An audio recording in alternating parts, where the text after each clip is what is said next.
Fanzone, united by the game, powered by Moore's World of Sport. Welcome to Fanzone, your hottest and latest destination for all Zimbabwean sport. Passion, action and drama, all happening here in the Fanzone studio. My name is Sips. And I'm Steve Vickers. What a weekend in the Castle Lager Premier Soccer League.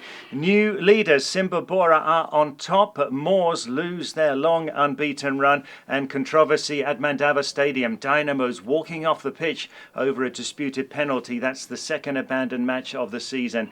So much to talk about, and on the show today joining us, it's welcome back to Simba Chiminya, Star FM sportscaster. Thanks, Steve. Nice to be back on the show. Great to have you with us. So also, we've got Taurai Janhi, who's the Secretary General of Simba Bhora Football Club. Hi, Taurai. Hi, Steve. Thank you for having me. Yeah, getting ready for the CAF Champions League campaign, hey? True, we're getting ready for CAF, yes. So lots of preparations needed there. There's a lot to talk about. Yeah, so let's really dig in and be prepared for the Matchday 17 roundup and what happened over the weekend.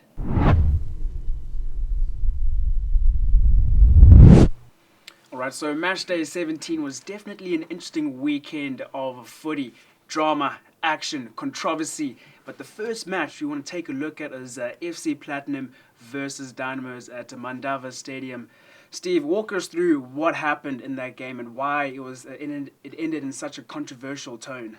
Yeah, the kind of thing we don't want to see in our football, and there's so much that fans are thinking about this one. So Dynamos walked off when the penalty was awarded against them.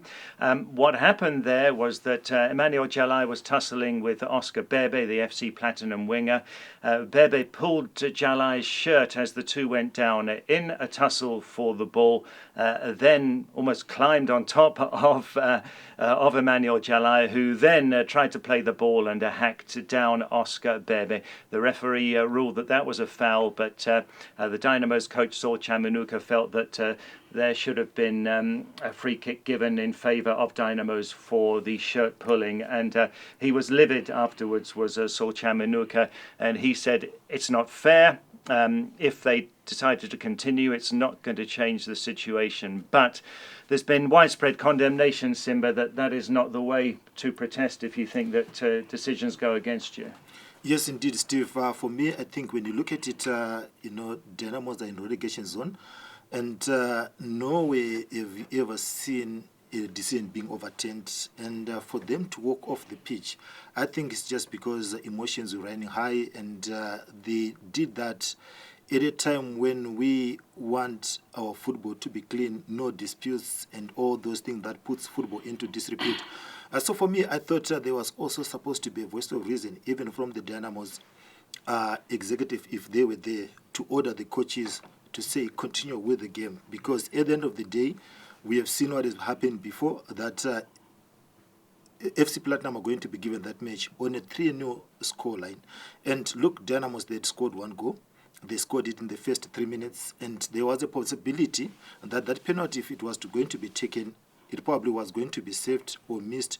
Remember, it happened Manica Diamonds versus Triangle, when Triangle were awarded a last-minute penalty, and it was saved. And the same thing also, if you look at Dynamos where they are at the moment, that one goal would come in handy, when you're fighting against relegation. And now, if that game is going to be awarded to FC Platinum on a 3-0 scoreline, which is likely to happen, then it means it's another minus for Dynamos as well when in relegation zone. So I thought that they allow their emotions to overrule everything in that game. And the executive was also supposed to be there to call for calm. Yeah, like you say, in a relegation battle, even goal difference is really critical. So Dynamos have done themselves a disservice there. Even though I watched the replay over and over, and I think it should have been a free kick to Dynamos, not a penalty to FC Platinum. But Taurai Janhi with us as an administrator, the Simba Bhora Secretary General. Do you think there should be stiffer penalties? Yes, there'll be a fine, there'll be a 3-0 scoreline awarded in favour of FC Platinum, but it's the second time we've seen it happen this season. Should there be stiffer penalties for clubs? Yeah, firstly, I think there's need to educate players, coaches and administrators in terms of the consequences of such actions. I would want to say this season we've seen refs being suspended. which I think, in my view, they are good actions to address mistakes, incompetencies, or whatever you may say, that happens in the game. So they should know that you can take these issues after the match and there are consequences. Stiffer penalties? I think so. There should be stiffer penalties for such actions, because we are bringing the game of soccer in disrepute, and it's not good for the brand. Yeah, certainly. Remember, Sips, a couple of weeks ago we had Kenny Ndebele here, the ZIFA Vice President, and we talked about referees. He said they'll continue assessing and naming and shaming. So, yeah, that was interesting. I think so, yeah. But, Steve, I think it's also, disrespectful what Dynamos has done. It's disrespectful to Zimbabwean football, walking off the pitch. It's disrespectful to the fans who made their way over to Mandava Stadium, paid tickets to get into the stadium. It's also disrespectful to their opponents, their teams. They've all been training. They've all, had to get themselves to the game. And just to walk off, it damages the Zimbabwean brand of football. It doesn't look good on the PSL. And it's all round just disappointing. Taurai, as an SG, how would you feel if, Simba Bhora just walked off the pitch after, your time, your effort, making sure players are there, making sure, their necessary funds? How would you feel if they were to walk off the pitch? It's a big disappointment, and remember, this also comes with costs, emotional disappointments, costs for both clubs. We had the same situation last season against Highlanders, if you remember. So I know it for a fact that it doesn't do any good. It doesn't do any good to anyone in the whole football fraternity. People should be, when you get a player, when a player gets in the Premier League or whatever stage they play in the leagues, there should be a way of educating players of these consequences. And Simba, I believe that Bernard Murray, the Dynamos boss, tried to have words with Saul Chamanuka when this was dragging on and the players were refusing to go back onto the field. What does it say as a coach if you're trying to instill good values in your players? He was sticking to his guns. Chamanuka would not change his view there. He did not want the game to continue. But especially as a new coach at Dynamos, what's that saying? In Europe they call them the managers. Here we call them the coaches. But the aspect of management is also needed when you're a coach. You need to manage emotions. You need to manage your players. You need to also manage those players so that wherever they are going to go, they are better players. Because look, if you are to go and play, say for example, in Europe or even at this FIFA Club World Cup, a decision goes against you and say, let's walk off the pitch. No, you can't do that.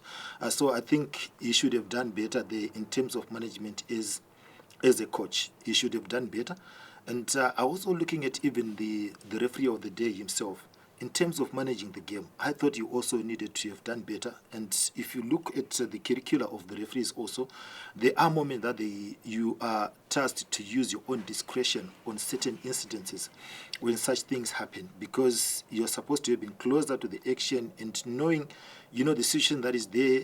You should have done better in terms of managing that situation. On Saturday, I was at Forest Stadium and I saw almost a similar situation when Tier 1 were playing Scotland, and Tier 1 top striker Washington Avaya was on a yellow card, and he was flagged offside, and he kicked the ball, and it was supposed to be a straight yellow card, and there was supposed to be a second yellow card and a red card, but the referee just looked at the time that was left, and he managed the situation because he knew that if he had given him a red card, and with all the conspiracies and everything around, it was going to be difficult and going to put the game into disrepute again. But he had to use his discretion to manage the game, and I thought that is also what should have happened at Mandava. Yeah, well, you can let us know what you think about this one.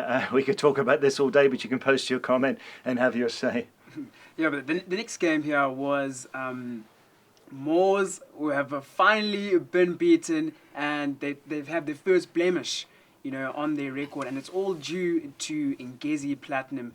the score 3-1. Steve, what are your thoughts about this game? Yeah, the previous two games, Moors were finding it a bit tougher as well. What a great start to the season. 16 matches unbeaten, not quite getting to ZPC Kariba's record for a newly promoted side of 19, but a brilliant start for Moors and still very much in the race. I'm sure that they will come back from this, but Ngezi were certainly the better side on Sunday. Yeah, you could tell that they were very, very hungry, for the win.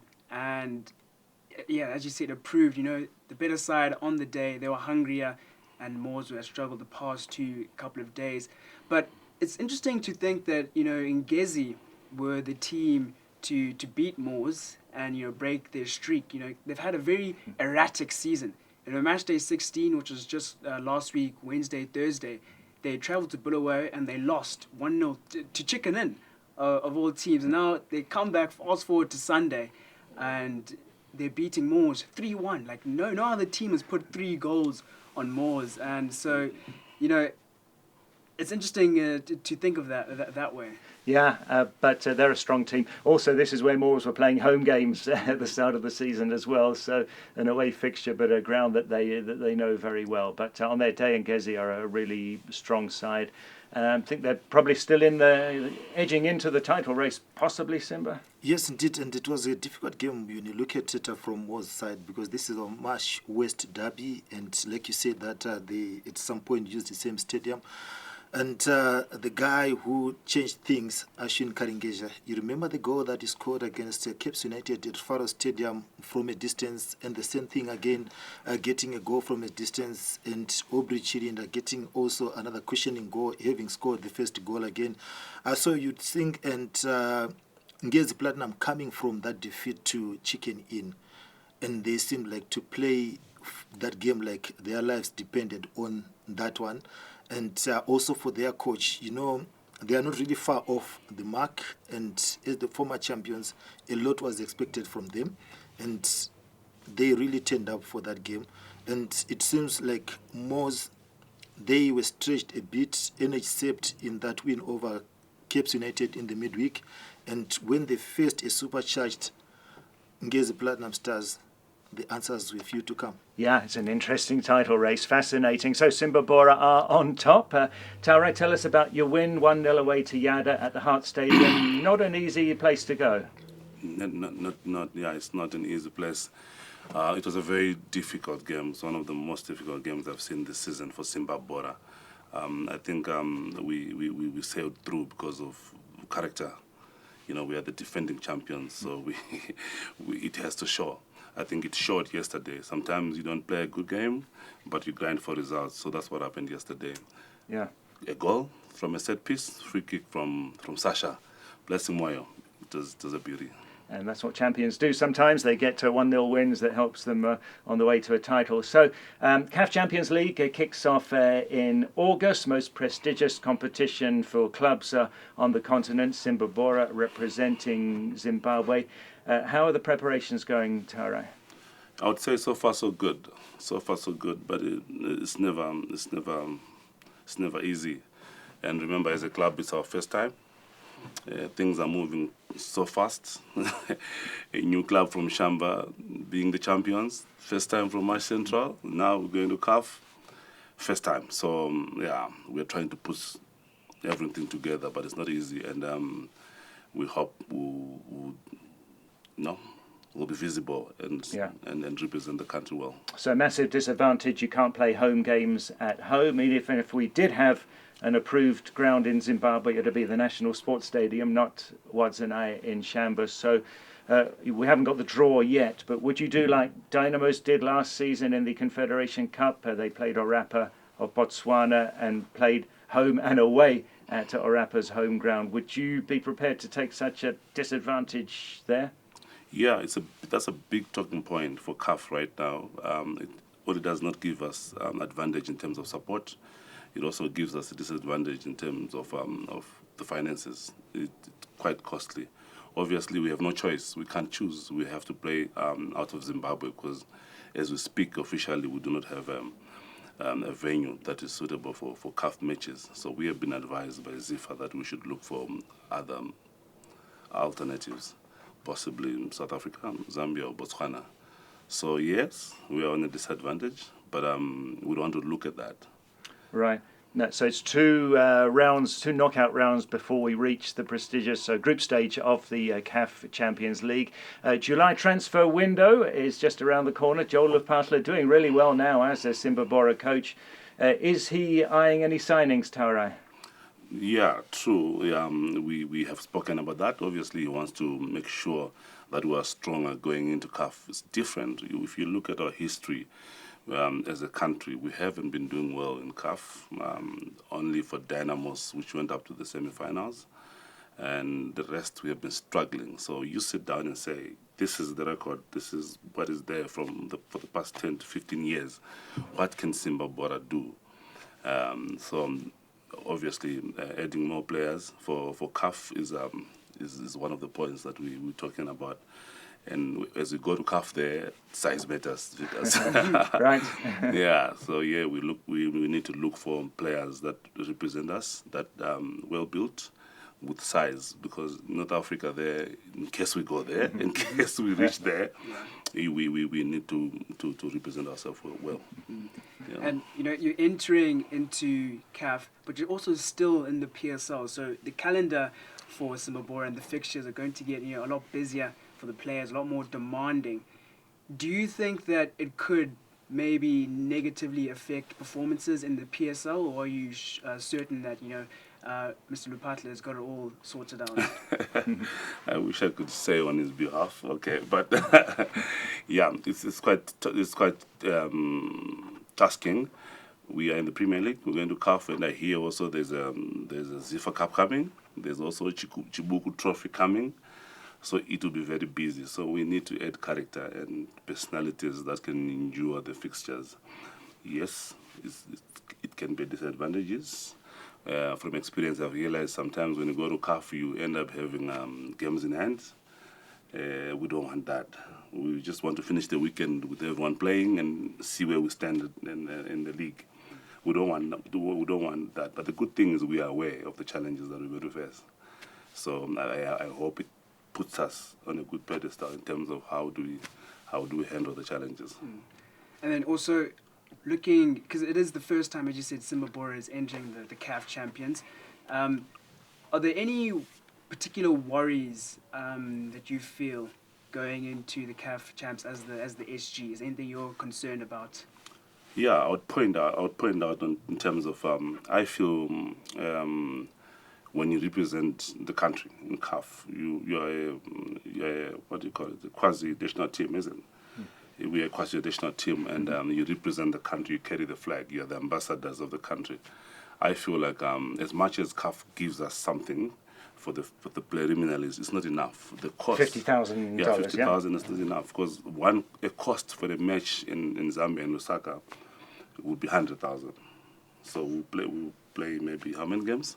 You play 2 rounds to get to the knockout, so to the group stage. Yeah, so 50,000 is not enough. So if I hear a club saying we can't afford to participate in CAF this season because of the financial constraints, it's so worrying, and we understand them. I think the football community should do something in terms of funding the clubs that represent the country in the CAF.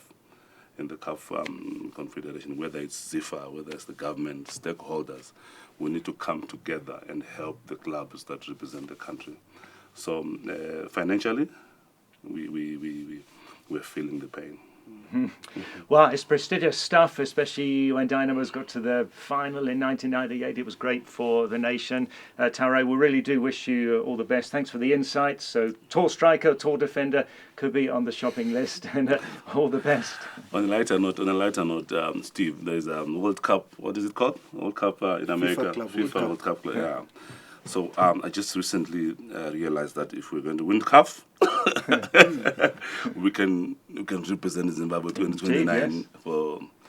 And I've been checking on the figures. They're good, huh? Yeah. Yeah. Well, amazing. So you never know. Yeah. We are dreaming. We've been dreaming for a long time. We've been in Division 2. People asking us, where are you going? Where are you guys going? We D2, D1, Premier League. championship. So we're dreaming. You never know what happens next. Yeah, well, it's true. The winners of the CAF Champions League qualify for the FIFA Club World Cup. Pyramids of Egypt won the Champions League a few weeks ago. They've already qualified for the next edition in 2019. So if Simba Bhora win the Champions League, they would qualify along with Pyramids and the next two winners as well. We're going to be looking ahead next.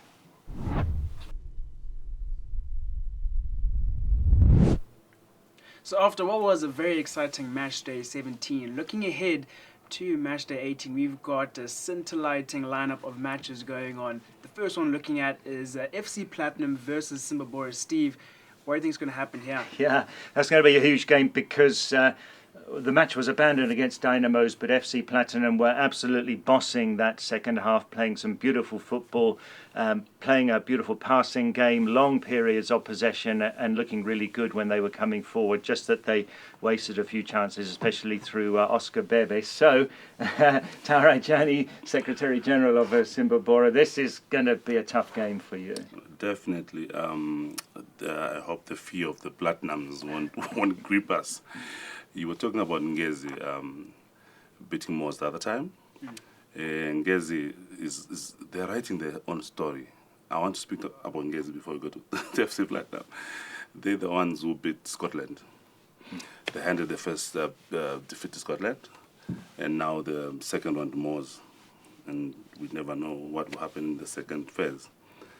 Platinum, FC Platinum, arguably is one of the strongest teams in the league. And the history says it. They were second last season when we were champions. We played them in the first half at home and we drew. So we have to be very careful when we go away. I don't want to coach my team now, but they're a difficult game. Now that they have a scoring formula, they have been scoring for some time, hence the draws they've been having. But through Tando, Lenkosi, now they're scoring.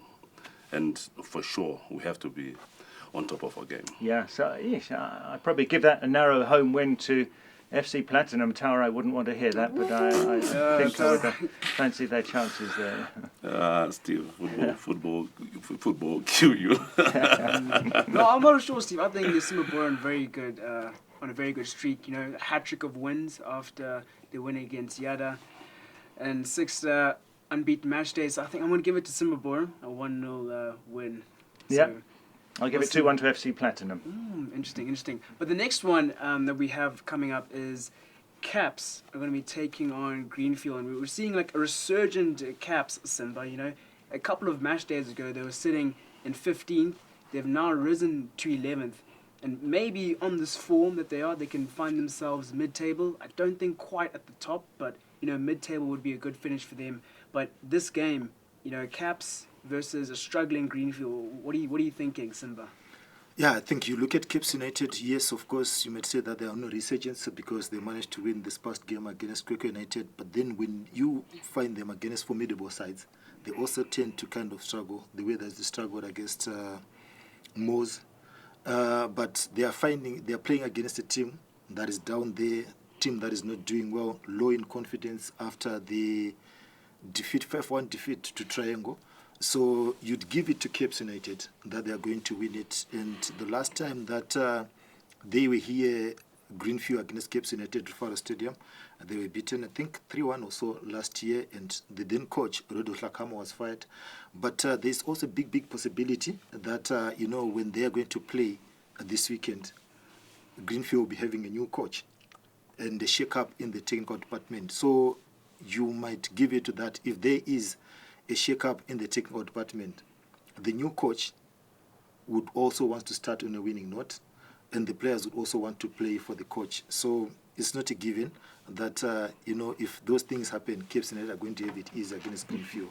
I think Greenfield are going to come up with something to make it life difficult for Cape United. So what would your final prediction be? I think it's going to be a draw. A draw? Yeah. Okay. And for you, Steve? Caps to edge that 1-0. Maybe not too many goals there.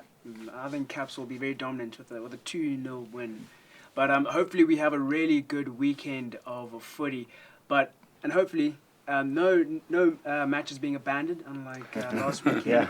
So a lot to look Please. forward to in the match day 18. But Simba, our professional in Division 1, give us a little bit of an update. What's going on? What's coming up, and what we're looking forward to.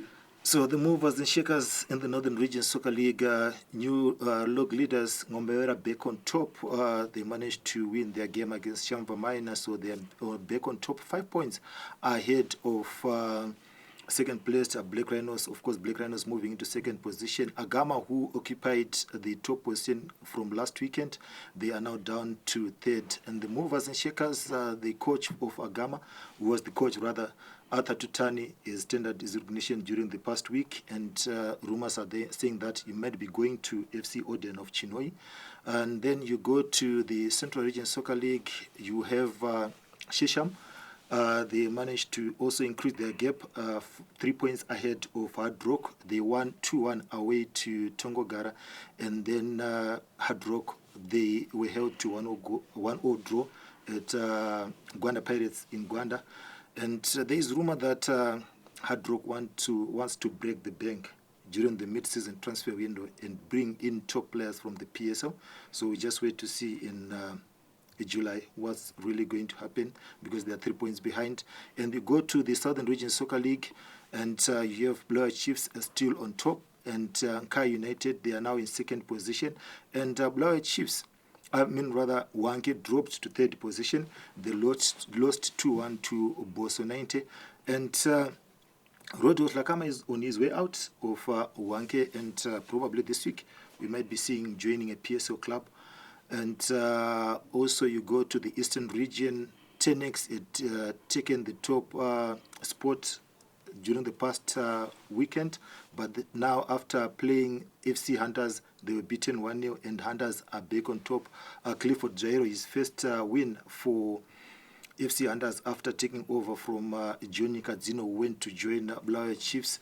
And Mashingo United, I think this year they are really talking. They are now in third position, and they are 3 points behind the log leaders. They managed to wallop Manika Diamonds 5-0 at the weekend. So really interesting in the Division 1. I'd read a story that Rodwell Tlakama was going to give up football and concentrate on farming, on sugarcane farming. Yeah, he has got some sugarcane farming happening in the Lowveld, and probably might go. And something that I'd also omitted in the movers and shakers in the northern region, Moses Chunga also on his way out of Chegutu Pirates. Simba, wow. But I'll ask you a quick question. You spoke about, I think it was Shesham looking to break the bank, and Hard Rock, yeah. Sorry, Hard Rock, yeah, looking to break the bank and maybe transfer a couple of players from the PSL. Why would a player in the PSL who's playing the top division, in Zimbabwe, why would they want to move to Division 1 and play for a team in Division 1? Why would you think that? It's all about money. I remember sometime when Muntapa came onto the scene, the likes of Mtulisi Maposa, Sam Chumeli Moyo, I think, Mtulisi Maposa, they moved from Zimbabwe Saints to join the team when he was in Division 1. They hoped to win promotion.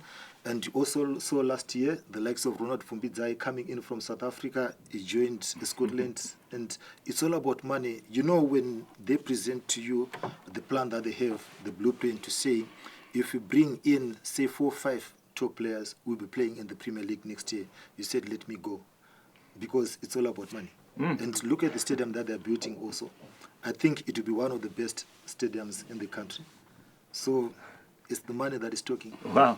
Confirm? Correct? Yeah, not entirely, Simba.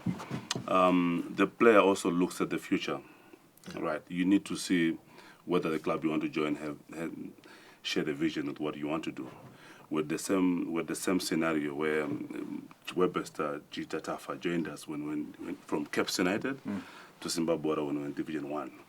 He knew that these guys are going far. So I think it's also the vision. Of course, the money, yes, and the vision. Yeah. Well, as always, there's lots going on in Division 1, moving, shaking. A Black Rhinos dropping into third. I didn't really suspect that. Agama, rather. I didn't really suspect that. But, Steve, let's take a look at that predictor update.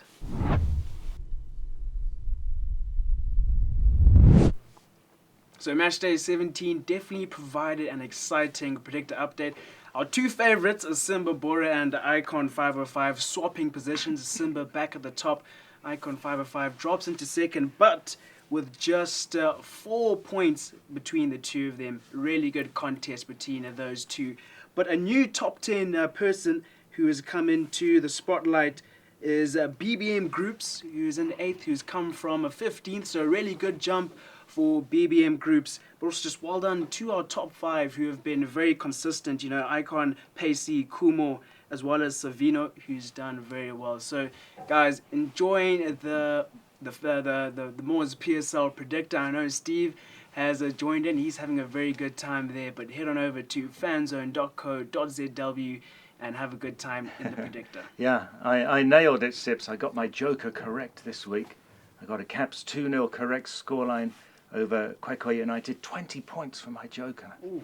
Yeah, it's a very good. It's a great feeling. Wow. It's a great feeling. But did you get the triangle game right? No, I got a lot of the others were really, really hard to predict. Yeah, actually, but that made the difference. Oh, but some of those games, especially the Tel 1-away victory. Yeah, but you got to expect anything. Yeah, so the predictor keeps you on your toes, and with the PSL being as interesting and upsets, drama, controversies, it always keeps your predictor buzzing and going. So head on over to fanzone.co.zw. But with the predictor being updated, let's go to beyond the pitch and what is going on in other Zimbabwean sport.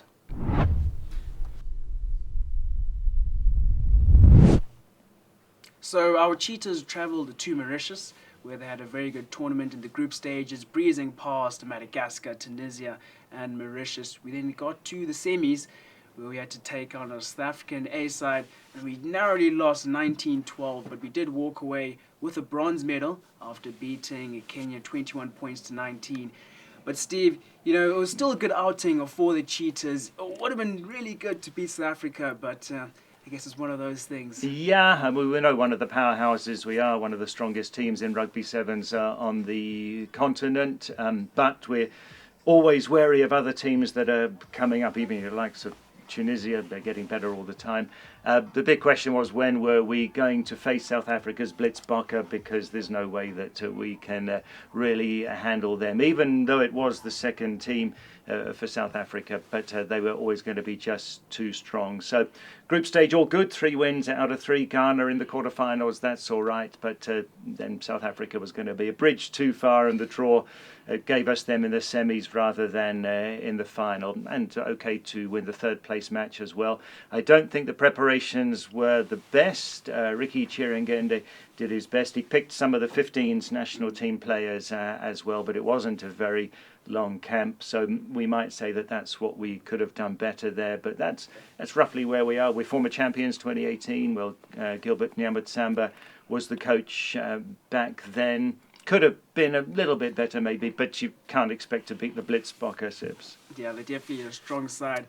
But obviously, Pete Bernardi was feeling brave that his players didn't get injured. The likes of Dion Kumalo, Mavasere, Sigauke, Gurwe, and I think Ryan Masumi, all a part of the 15's setup and training. And they went over there. Yes, sevens is less intense with contact, but in the day, it is still, rugby. And with the Africa Cup coming up in July, it was a risk, and I think the players will be happy that they got a bit of a sevens jersey and a bit of time in the sun. But a big risk for Pete Bernardi. Yeah, I think they'll benefit from it anyway. It'll help. Yeah, so it was a good outing overall. It was good. But also coming up this weekend, our Chevrons, the national cricket team, are going to be taking on the Proteas from South Africa, who've just been crowned World Test champions against Australia. They'll be playing in Bulawayo, so definitely a tough match up ahead for our Chevrons. Our most recent test against England was quite a hard fixture, and this one will also be just as hard, if not harder. But again, we're going in the right direction, playing the big teams, and you can only learn really from this sort of experience. A 2-match test. On paper, the biggest team in the world as the newly crowned World Test Champions. It'll be great to be there at Queens in Bulawayo to watch the action. Themba Bavuma, South Africa captain, he's out injured. That injury's been aggravated after that World Test Championship final, so he won't be there. But there'll be a lot of big names representing South Africa. I'm sure they'll probably rest a few other players as well. Sekanda Raza not available. He's in North America, so he's not able to be there. But it's just a privilege really to get to South Africa for this Test series, and going to be glued to that from Saturday. Yeah, I think it would be really good to see at least one of our batsmen do well, half century, a century even better. Could Bennett be getting another one? Maybe Curran, would he be stepping up to the plate? But it would also be good to see Rich and Garava, Blessing Zarabani, if they can continue their bowling form. It really helps them. Blessing has done really well. If they can do that really well, if we can get to the 5th day, I think that would be a win and improvement in our books. Yeah, if we can get to a 5th day, because that's a big if. That will be quite a victory if we can take it the whole distance there. And like I say, a few good individual performances maybe would be encouraging as well. Brian Bennett would have big hopes there. Some criticism for Curran, but I think he's a really good Test player, and he's somebody who can occupy the crease there. But it's about the prestige really of getting to host South Africa. Well, with Beyond the Pitch wrapped up, let's look to rumours and rubbish, transfer windows, referees under scrutiny. Let's take a look at what's going on in rumours and rubbish.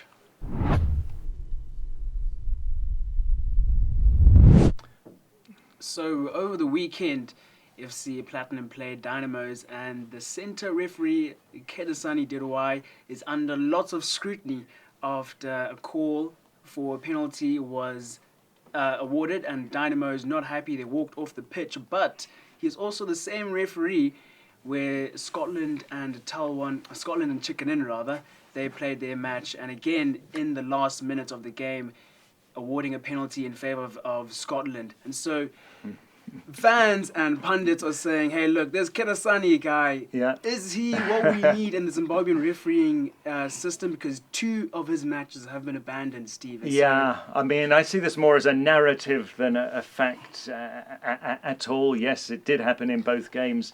We can't prove anything there. But then going forward, it makes it very difficult for the referee. And clubs can start to object or give the referee a hard time. Go back to 2018-2019, Ruzive was hated by Dynamos as a referee. They felt that he would always give decisions against Dynamos. We can't prove that. That was their sentiment. And often ZIFA wouldn't budge in terms of who they assigned to a big game because he was one of the best referees around at that time. There's another narrative that FC Platinum are awarded hometown penalty decisions when they play at Mandava, and you could even sense that in what Dynamos coach Saul Chamanuka was saying after the game. But yeah, these are just thoughts, they're just ideas, narratives that fans have. We can't really prove it. But in terms of scheduling referees, it does make it hard for ZIFA. And for sure, Dirwai is going to be scrutinised by the ZIFA Referees Committee, I'd say, yeah. Yeah, but I think on that one, Steve, I think ZIFA Referees Committee should also come to the aid of the referee, because I think, when you've got this instance, like the first one, the Scotland chicken in incident, and you have another second one. And after that Scotland chicken in incident, I thought they should have come out in the open to say, or just, when you've got these stories about the referees, you come on TV, maybe Fanzone or any other platform to say, or have every Monday review, to say when you thought the referee erred, according to the laws of refereeing, he was correct because of A, B, C, D. Because, in the public domain, the referee is being, scrutinized, and people are coming up with a lot of theories. But if also we have a retired referee coming on to the screen to tell us, no, you look at this movement, you did A, B, C, D because of that. I used to see it when South Africa had problems with officiating, with clubs complaining and stuff, but they would have a program every Monday on television to say where you thought the referee erred. According to our laws, he was very correct because of ABCD. It also could help Dirwai in his career because right now people are just penalizing him. But if we sit down to really scrutinize, was that call correct or not? Because it seems like everyone else, when it comes to officiating and football, everyone thinks he's knowledgeable.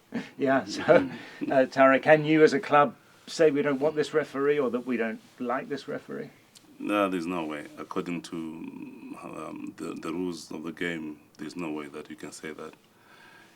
But it's a good idea.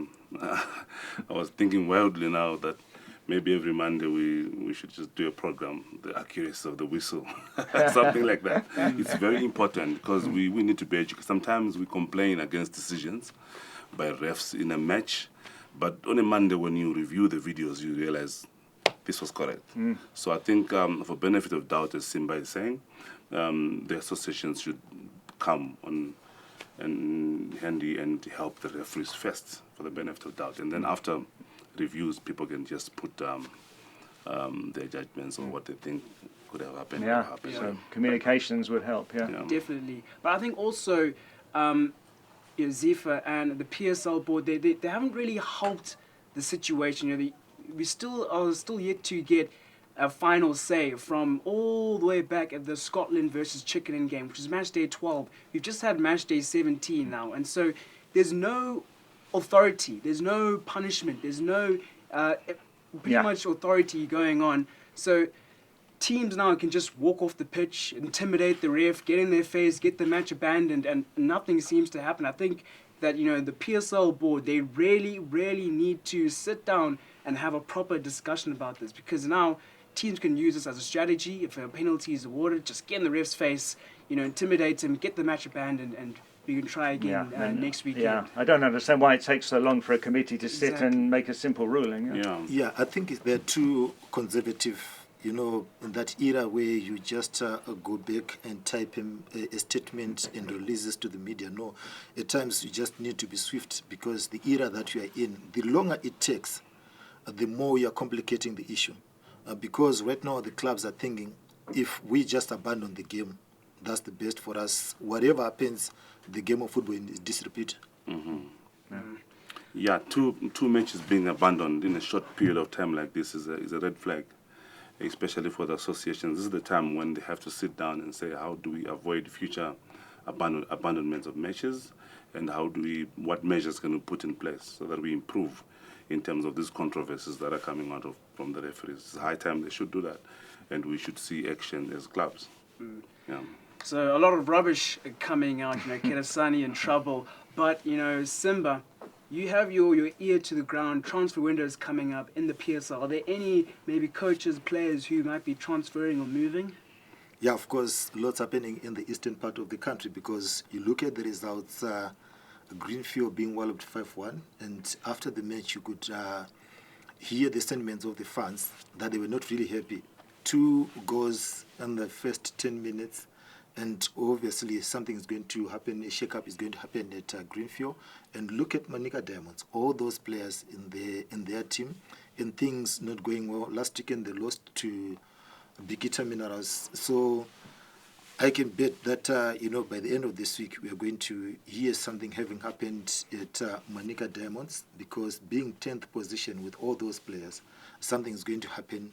And look at Greenfield, with all the resources and everything, something is going to happen. So Taumangwiro and Jairus Tapera, not entirely safe, and definitely something coming up. And then after this weekend again, pressure will be back. If Chickenham doesn't win and Allenlas doesn't win, pressure is going to be back on Kelvin Kayintu and Joy Andipas. Oh. Yeah, well, and the only coach who is safe, I think. You can say that once again. I think we have a crisis as clubs in terms of coaches. I see so much recycling of coaches, and it's maybe a topic for another day, but this is the point where we have the coaches, the choosing coaches is very key in terms of how our football move forward and how we improve as football. I'm not very impressed by the same pool of coaches that we have in the Premier League, and sometimes you can predict that if Coach A was left Dynamos last week, that means he's going to Team Z, which have expelled Coach B. It's so predictable, and I think we're stagnant. We're not moving in terms of the quality of. We need new players in the coaching arena, and I don't know. I hope the new ZIFA board also helping us to. That's how we improve the quality of football. That's how we improve the quality of players we have. So yeah, maybe for another day. Yeah, but just like that, and even yesterday, your coach was saying credit to the executive for believing in him, Joe Lupatla. He had never coached as head coach in the Premier League before, but then you gave him that benefit of doubt to say, take the reigning champions, and he's now on top at the close of the first half of the season. True. We believed in him. We looked at the coaches available, and it's a very difficult call to look for a coach. And when I see it happening in 3-4 days from other teams, I don't know how they do it. It's quite difficult to replace a coach. Sometimes you rather be patient and lose 3-4 games and see how it goes. So yeah, we feel that Coach Joe is new in that aspect because he hadn't been the head coach of any Premier League team. So you can see he's bringing some new energy and new ideas. Yeah. Well done to you, because not many clubs think like that. And we'll keep an eye out for moves, players and coaches in the coming weeks. Exactly. A lot of rumours and rubbish coming out. Just a reminder that these are all rumours, so we don't have the facts yet, and also the rubbish, a bit opinion-based. We just like to have a bit of a jabber and express our own opinion. But that brings us to the end of a Fan Zone. Simba and Taurai, thank you so much for sitting in the Fan Zone with us. I thoroughly enjoyed our discussion, the insights. We hope Simba Bhora goes to do very well in the CAF Champions.